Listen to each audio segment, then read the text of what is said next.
지난 시간에 요셉에 대해서 말씀을 나누면서 꿈꾸는 자가 오는도다 해서 꿈꾸는 자가 되다 말씀을 드렸었는데, 지난주에 말씀드렸던 것이 요약하면 꿈은 아무나 꾸냐, 우리가 사람들이 얘기한다고. 근데 요셉과 같은 사람도 꿈꿨다, 그러므로 나도 꿈꾼다. 꿈은 아무나 꿀 수 있다, 나도 꿀 수 있다 라고 말씀드렸고, 그리고 꿈꿀 상황이 돼야지 꿈을 꾸지 라고 우리가 얘기했는데, 꿈꿀 상황이 되는 사람, 꿈꾸는 사람은 찾아보기 어렵습니다.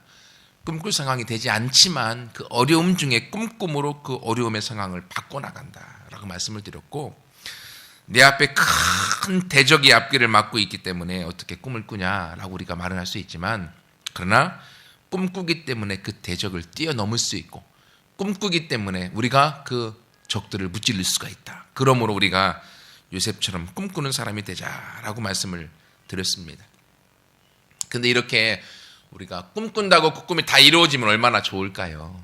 근데 꿈꾸는 사람의 극소수의 사람만 그 꿈을 이루어갈 수 있는 거예요. 왜 그런가 하면 그 꿈꾸는 사람에게 다 찾아오는 시련이 있기 때문에 그렇습니다. 내가 꿈꾼다고 다 이루어지면 너무 좋은데 그 꿈을 이루기 위한 과정 중에 찾아오는 시련의 순간이 있어요. 오늘 본문에 나오면, 이제 오늘 본문은 요셉이 당하고 있는 시련의 내용 전체를 함께 응축해서 말씀을 드리려고 합니다. 요셉 대단한 사람이잖아요. 17살에 형들에게 배신을 당하여서 애굽에 팔려갔고, 애굽에서 보디발의 집에 노예 생활을 시작했고, 거기서 하나님의 함께함으로 인정받아서 잘 나가나 했더니만 보디발의 아내의 유혹의 꼬드김 가운데 믿음으로 뿌리쳤더니만 그것이 화근이 되어 모함을 받아서 감옥으로 더 나가 떨어지게 되어지는 13년간의 엄청난 시련을 겪습니다. 근데 그러한 시련이 다 하나 쓸모없는 것이 아니었다고 하는 거예요.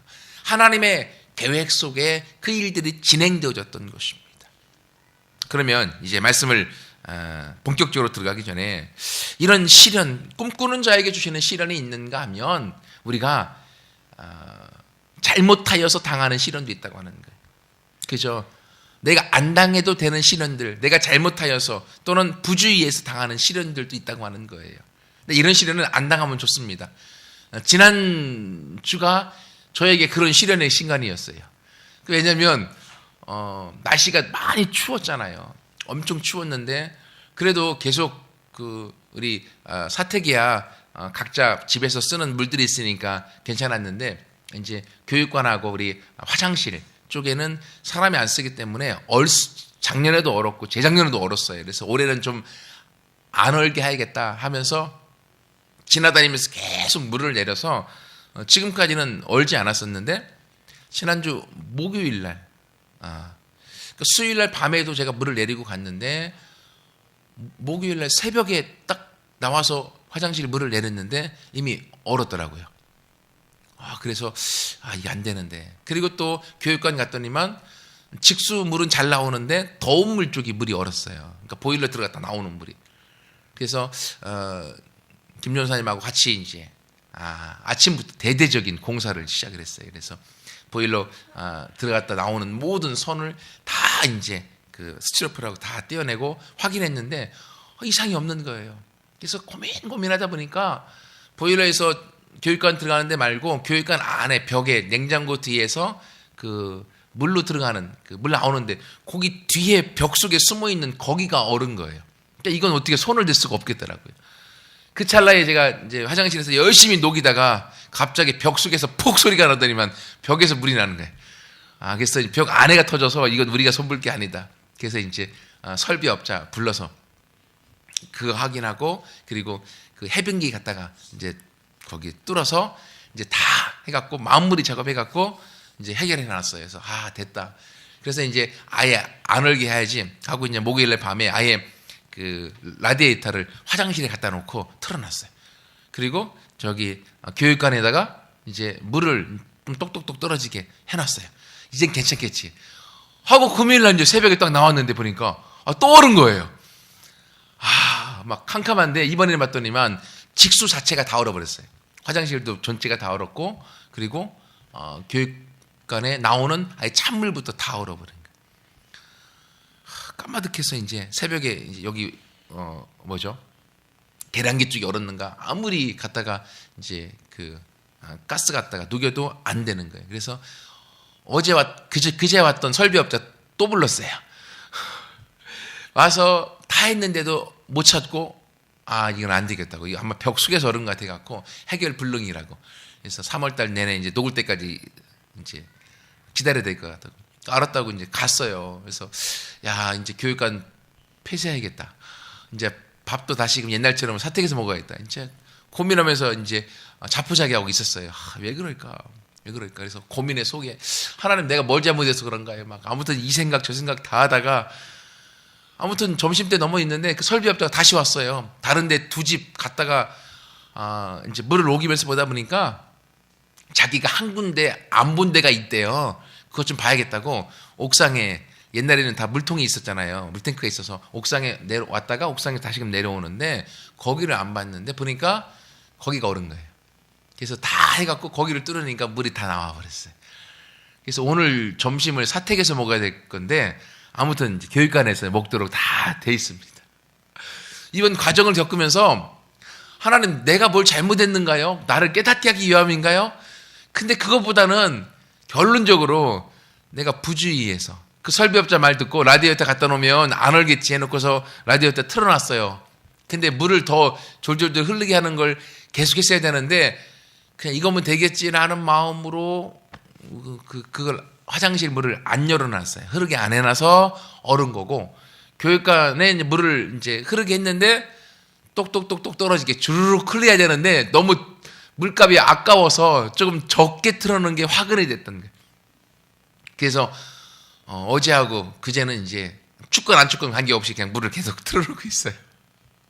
사람 부르는 것보다 나으니까. 여러분 이것처럼 우리가 안 당해도 되는 시련들이 있어요. 조금만 더 주의를 집중하고 관심을 가지면 이런 시련은 안 당해도 됩니다. 그런데 이거 말고 꿈꾸는 자에게 오는 시련이 있어요. 근데 왜 하나님께서 이런 꿈꾸는 자에게 시련을 주시는가? 왜? 요셉처럼 하나님이 꿈을 주었는데 13년의 엄청난 시련의 과정을 겪게 하시는 이유가 무엇일까? 크게 두 가지가 있는데 첫 번째는요. 그릇을 준비하기 위함입니다. 이 꿈꾸는 자에게 하나님이 요셉에게 꿈을 주시는데 요셉이라고 하는 그릇을 준비하기 위함이에요. 고린도후서 4장 7절에 보면 하나님이 보배이신 예수 그리스도를 질그릇인 우리에게 주었다라고 말하고 있습니다. 그래서 하나님께서 보배를 담을 수 있는 질그릇을 준비시키시는 거예요. 그래서 그릇을 보배에 합당한 그릇이 되도록 하기 위하여 첫 번째 준비하는 것은 그릇을 깨끗하게 하도록 준비하는 거예요. 그래서 여러분 디모데후서에서도 왕의 집에 가면 많은 그릇이 있다. 금그릇, 은그릇, 질그릇, 나무그릇 여러 가지가 있지만 왕이 귀히 쓰는 그릇은 무슨 그릇이다? 금그릇이 아니라 깨끗하게 씻겨진 그릇을 쓴다. 여러분 우리 집에서도 그릇이 많이 있지만요. 깨끗하게 설거지해 놓지 않은 그릇은 다시 안 씁니다.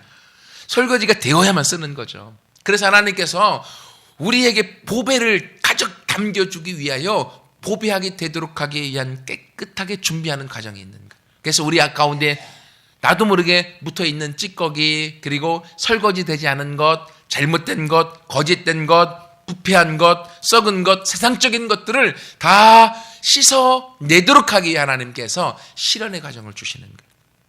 지난주에 말씀드렸던 것처럼 요셉도 자기밖에 몰랐잖아요. 아버지 사랑받고 그리고 자기가 잘난 양 형들도 무시하고 그리고 형들의 잘못된 것 날마다 아버지 앞에 고자질하고 이런 잘못된 모습들을 하나님께서 하나씩 요셉이라는 사람을 만들어가기 위하여 깨끗한 자가 되기 위하여 시련의 과정을 주시는 거예요. 여러분도 지금 그런 하나님 주신 꿈꾸고 나아가는데 원치 않은 시련과 고통이 있으면 하나님이 나를 보배를 가득 담아주기 위하여서 보배합인 나를 깨끗하게 만드는 과정이구나 라고 생각하시고 그 안에서 여러분이 힘을 내어서 그 고통의 과정을 잘 통과해 승리하는 그래서 보배를 가득 담아서 주님과 함께 승리해 나가는 모두가 되기를 축원합니다. 또 하나 거기서 우리가 그릇 준비해서 우리가 그릇을 깨끗게 할 뿐만이 아니라 두 번째는 그릇을 더 크게 하기 위해서 준비하시는 거예요. 그릇을 넓게 하기 위해서. 여러분 그릇이 종재기처럼 쬐끄만 하면 하나님이 많은 축복을 주기 원해도 종재기만큼만 담을 수밖에 없잖아요. 그래서 그릇을 깨끗하게 할 뿐만이 아니라 그릇을 키우는 작업을 하시는 거예요. 넓은 마음을 갖도록.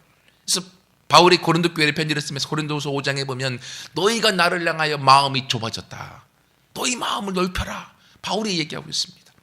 여러분, 그러신 우리의 마음을 넓히기 위해서 하나님께서 시련의 과정을 주시는 거예요. 사람은요, 누구나가 다 어렸을 때부터 자기밖에 모릅니다. 요셉도 자기밖에 몰랐어요. 형들 욕하고 형들 고자질하고. 여러분, 누구나 자기밖에 모르지만 커나가면서 여러 가지의 시련의 과정을 겪으면서 나라고 하는 사람의 마음이 넓어지고 그릇이 커지는 거예요. 그릇이 커지면 커질수록 거기에 주님이 담아줄 것이 많아지는 거죠. 그래서 우리 가운데 시련의 과정이 있고 이 요셉도 그런 엄청난 시련의 과정을 겪어왔던 거예요. 여러분, 그러므로 지금 우리가 당하는 시련, 하나님이 나라고 하는 그릇을 키우고 있는 시간이구나. 그래, 하나님, 내 그릇을 마음껏 깨트리셔서 더 넓게 하셔서 넓은 그릇 가운데 넓은 마음을 품고 많은 사람을 품을 수 있고 하나님의 보화를 마음껏 담을 수 있고 주님을 가득 채울 수 있는 넓은 그릇이 되게 하옵소서 라고 우리를 내어드림으로 주님 앞에 우리의 그릇이 준비되어 쓰임받되어는 이 시련의 시간들 될 수 있도록 여러분이 받아들이고 그것 때문에 축복 속에 들어가는 모두가 되기를 축원합니다. 두 번째로는요, 우리가 꿈꾸는 자에게 시련을 주시는 이 그릇 준비뿐만이 아니라 또 하나는 보배를 준비하는 시간입니다. 그릇이 준비됐으면 그릇에 보배를 담아야 될 거 아니에요. 근데 진짜가 무엇인가를 우리가 알고 그리고 그것을 담을 수 있도록 준비하는 순간이에요. 여러분, 세상 사람들이요, 보배로 여기는 것들이 너무나 많이 있습니다. 우리는 그리스도 안에서 보배는 예수 그리스도이잖아요. 하나님의 것이 보배잖아요. 근데 세상에서는 하나님의 것 말고 다른 보배들이 너무나 많이 있습니다. 그러다 보니까 우리도 이 세상을 살아가면서 보다 보면 내가 담고 있는 그릇이 보배가 바른 보배인지 잘못된 보배인지 혼란스러울 때가 많이 있어요. 그래서 우리 안에 바른 보배이신 주님을, 하나님의 것을 담을 수 있도록 하나님이 그 훈련의 과정을 시키셔서 세상 사람들이 보배를 여기고 세상 사람들이 쫓아가는 그것이 전부가 아닌 것들을 깨닫도록 하기 위하여 고난의 과정을 겪도록 하시는 거예요. 여러분, 그 리차드 포스터라고 하는 사람이 쓴 책 중에 돈, 섹스, 권력이라고 하는 책이 있어요. 이 책이 무슨 내용인가 하면 목회자뿐만이 아니라 그리스도인들이 이 세상을 살아가면서 가장 많이 겪는 유혹, 가장 크게 겪는 유혹의 세 가지가 첫 번째가 돈, 두 번째가 이성의 유혹, 세 번째가 명예, 권력의 유혹이라는 거예요. 이건 너무나 재미나게 20대, 30대, 40대 때는 돈하고 이성에 대한 유혹이 가득합니다. 근데 60대가 넘어가면 명예, 권력에 대한 유혹이 가득합니다. 그래서 이것이 우리를 무너뜨리고 넘어뜨리게 하는 근거가 된다고 하는 거예요. 그래서 하나님은 우리에게 이 시련의 과정을 통하여서 돈, 이성, 권력이 중요한 게 아닌 걸 깨닫게 하기 원하시는 거예요. 여러분, 요셉의 유혹의 모습들, 요셉이 겪었던 시련의 모습들을 잘 생각해 보세요. 요셉도요, 돈에 대한 유혹이 있었을 것입니다. 그렇죠? 아버지 집에서 자기가 형들의 꼬임에 빠져서 노예로 팔려갔습니다. 보디발의 집에서 가정 총무 역할을, 보디발의 집에, 시대장의 집에 있는 모든 걸 관리하는 자가 됐어요. 여러분, 그러면요, 요셉이 마음껏 돈을 쓸 수 있는 위치가 되어지는 거예요. 돈을 마음껏 착복할 수도 있는 위치가 되어졌습니다. 그 유혹에서 요셉은 이겨냈던 거예요. 왜 그렇습니까? 나중에 하나님이 요셉을 애굽의 총리 대신으로 세울 때 그때 애굽의 모든 금은 보화를 다 관리하게 되어지는데 그때 지금 이 훈련을 받지 아니하면 돈의 유혹이 넘어질 거니까 미리 그 돈의 유혹을 겪도록 하나님께서 그 순간을 허락해 주었던 거예요. 그리고 또 이성에 대한 유혹. 보디발의 아내가 얼마나 이뻤겠어요. 근데 보디발의 아내가 요셉이 얼굴이 준수하고 오늘 본문에 나와 있던 것처럼 용모가 빼어나고 아름다운 사람이기 때문에 보디발의 아내도 요셉을 보고서 뿅 갔던 거예요. 근데 보디발의 아내가 자기하고 동침을 하자고 그렇게 유혹함에도 불구하고 요셉이 넘어가지 않은 거예요. 이성에 대한 유혹에 넘어가지 않고 아무 사람도 모르지만 오직 하나님은 내 모습을 보고 있다. 내가 어떻게 하나님 앞에 득지하리까? 라고 하는 이성의 유혹을 뿌리쳤을 때에 나중에 요셉이 총리 대신이 되고 났을 때요, 얼마나 많은 여성들이 요셉 주변에 많이 있었겠어요. 요셉이 그 여성들을 다 거느리고 있음에도 불구하고 요셉은 하나님 말고 여인에게 넘어가지 않았던 거예요. 만약에 요셉이 보디발의 아내의 꼬임에 빠져서 거기에 자기도 여인이니까 좋으니까 함께 동침했다라고 하면 요셉의 그 이후의 모습은 찾아볼 수 없었을 것이에요. 하나님이 그런 유혹의 과정을 통하여, 실현의 과정을 통하여서 요셉을 키웠던 거예요. 그리고 요셉이 그 보디발의 아내의 모함을 통하여 그 다음에 더 떨어져 감옥에 들어가잖아요. 근데 감옥은 그 임금의, 그 나라의 핵심 정치인들이 들어오는 감옥이었던 거예요. 그래서 요셉이 감옥에 들어가서 열심히 생활함으로 그 다음에 어떻게 합니까? 요셉이 그 안에서 무엇을 배워요? 정치를 배우고 나라에 돌아가는 일들을 배우게 되어지고요. 그리고 권력이라고 하는 거에 대한 맛을 요셉이 먼저 보는 거예요. 보디발의 집에 가정 총무로 있으면서도요, 그 집에 높은 지위를 자기가 누렸던 거잖아요. 감옥에서도 감옥의 간수장의 은혜를 입어서 감옥의 모든 일들을, 재반 사업을 총 다 거느리고 그리고 업무를 보는 위치까지 올라갔기 때문에 권력을 미리 맛보는 위치까지 올라갔던 거예요. 그때 요셉의 마음에 교만한 마음이 들었으면요, 요셉은 애굽의 총리까지 올라갈 수 없었을 것입니다. 하지만 그 자리에 그가 하나님의 은혜 가운데 있음을 알고 거기에 최선을 다하고 자기 맡은 업무를 다했을 때 하나님이 그 안에서 배웠던 돈에 대한 것, 유혹에 넘어가지 않는 것, 여인에 넘어가지 않는 것, 권력을 남용하지 않는 것, 정치를 배운 것, 이 모든 걸 통하여 애굽의 총리의 역할을 감당할 수 있도록 하나님이 요셉을 준비시켰던 시간들이었던 거죠. 그리고 이 모든 것들보다, 돈보다, 여인보다, 그리고 권력보다도 하나님이 더 중요합니다. 하나님만이 나의 진정한 보배이십니다. 예수님만이 나의 진정한 보배이십니다. 라고 하는 걸 요셉이 온전히 확고히 자리를 잡았던 순간이 실현의 순간이었던 거예요. 여러분, 이것처럼 하나님이 우리 가운데 시련을 주는 순간은요, 시련 때문에 방황하고 그리고 시련 때문에 힘들어하고 낙심하고 좌절하고 고통 가운데 있으라고 시련을 주신 것이 아니라 시련 중에 나의 진정한 보배가 누구이냐, 나의 진정한 가치가 어디에 있느냐, 하나님만이 나의 진정한 보배이며 가치입니다 라는 그 바로 세움의 시간으로 하나님이 우리를 시련을 주시는 거예요. 여러분, 그러므로 질그릇이 깨끗이 준비되어지고 그 그릇이 커지고 그 안에 담겨질 보배가 하나님이고 예수 그리스도인 걸 바로 아는 사람들은 바로 그 시련의 기간이 준비가 되어지면 하나님이 그 안에 채워주시는 것을 경험하게 되어지는 거예요. 여러분, 그러므로요, 시련 받는 만큼 높이 올라갈 수 있고요, 시련 받는 만큼 우리가 길게 갈 수 있는 거예요. 그러므로 우리 가운데 하나님으로부터 받은 시련의 순간이 있다 할지라도 꿈꾸는 자에게는 반드시 시련이 오는구나 라는 걸 알고 믿음으로 하늘을 바라보고 하나님 바라보고 특승했던 것처럼 우리가 함께 나아갈 때 거기서부터 시련 가운데 승리해 나가는 주인공이 저와 여러분 되어질 줄 믿습니다.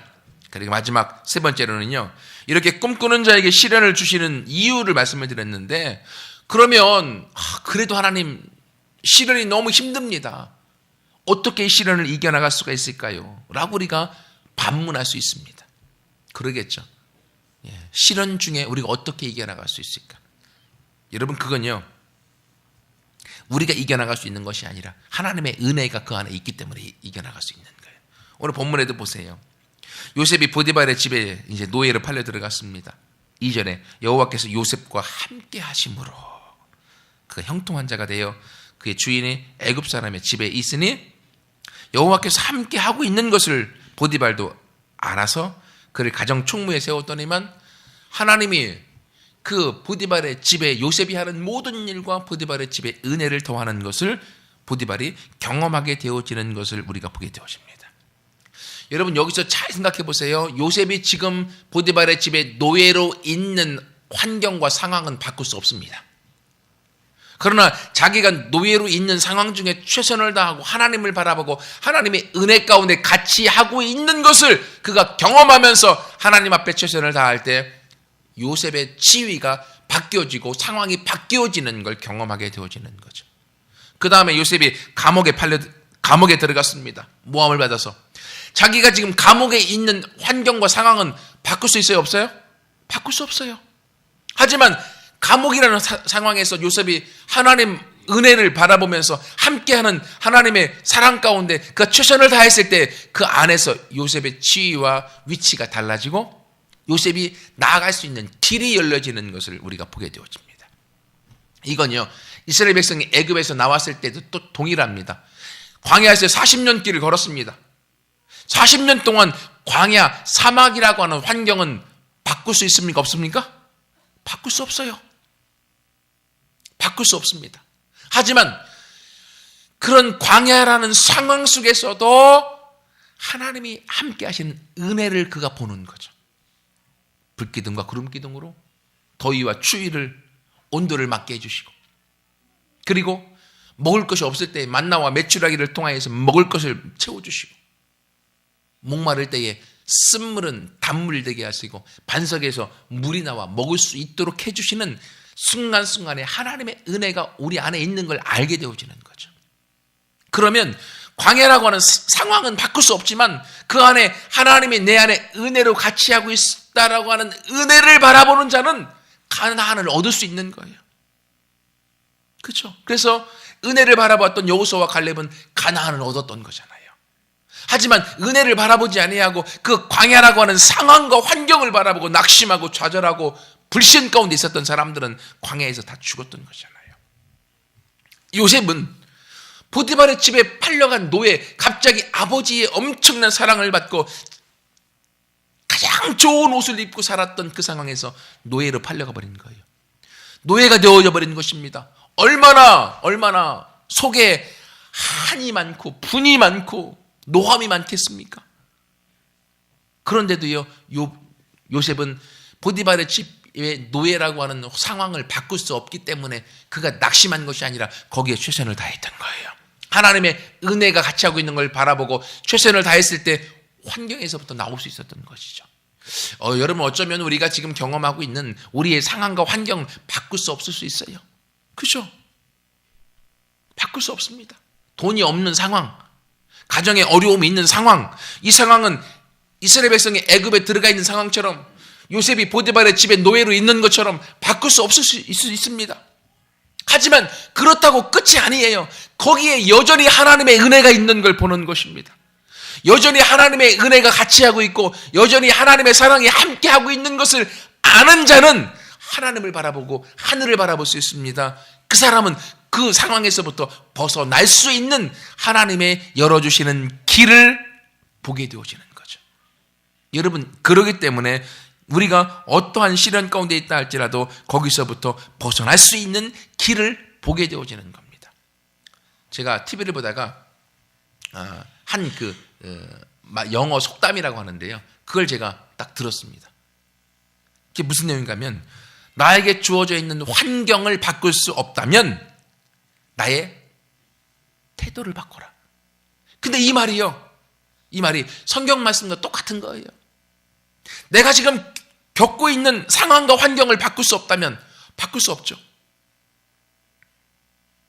내 상황에 육신의 질병 가운데 있는 상황을 바꿀 수 없고, 내 상황에 재정적인 어려움이 있는 상황을 바꿀 수가 없고, 도둑질하지 않으면 안 되잖아요. 바꿀 수 없고, 우리 가정에 불화가 있고 어려움이 있는 상황을 바꿀 수가 없어요.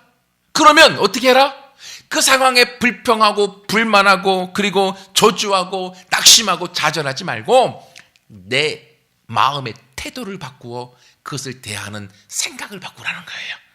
내 태도가 바뀌어지면 거기 안에 그럼에도 불구하고 함께 하시는 하나님의 은혜를 보게 되어지고, 하나님이 손길로 같이 하고 있고 나를 여기까지 인도해 주신 하나님의 또 다른 길을 볼 수 있는 눈이 열리게 된다고 하는 거예요. 그러면 거기서부터 그 어려움의 환경을 뚫고 나올 수 있는 힘을 보게 되어지는 거예요. 여러분, 오늘 꿈꾸는 자에게 주시는 시련이 있습니다. 하지만 그 시련이 끝이 아닙니다. 그 시련 중에 함께 하시는 하나님을 보고 뚫고 나와 더 큰 자, 더 깨끗한 자, 더 높이 올라가는 자, 더 길게 하나님 앞에 쓰임받는 자가 되기 위한 하나님의 소원으로 우리 가운데 주신 길이라는 거예요. 여러분, 그러므로요, 환경을 바꿀 수 없으면 내 마음의 태도를 바꾸세요. 내 생각을 바꾸세요. 그래서 내가 바뀌면 모든 것이 바뀐다고. 내가 바뀌면 모든 환경이 바뀌어지게 되어져 있습니다. 하나님은 그 길을 통하여 오늘 이 요셉이라고 하는 사람을 통하여 우리 인생의 길을 바꾸어 주기를 원하시는 거예요. 지금 우리의 삶이 광야입니까? 40년 동안 그 길을 걸어왔고 앞으로도 그 길을 걸어야 될 상황인 것 같습니까? 그렇다고 낙심하지 마시고 그 광야의 끝은 가나안이 우리 가운데 주어져 있습니다. 하나님은 가나안을 주기 위하여 광야의 길을 걷게 하시는 것입니다. 그러므로 우리 가운데 주어져 있는 이 시련의 과정들 가운데에 이제는 하나님만을 바라보고 하나님만이 나의 보배이고 예수님만이 나의 보배인 것을 우리가 믿음으로 우리가 함께 의지하여 나가며, 그리고 어려운 상황 중에서도 그럼에도 불구하고 함께 해주고 있는 하나님의 자그마한 손길, 사랑, 은혜, 그리고 하나님의 이끄심을 우리가 바라보고 그것을 알 수 있다고 하면 여러분, 그것을 바라보십시오. 그것을 바라볼 때에 여러분의 발걸음은 새로워질 것이고 여러분을 향하여 놔지는 길들은 새로운 길이 되어져서 그 시련 중에서 여러분이 뚫고 나와 마침내 여러분이 이 땅에서 누리는 가장 큰 행복을 누리게 될 것이고 하나님의 축복 속에서 승리하게 되어지는 주인공이 되어질 줄 믿습니다. 같이 함께 기도하겠습니다.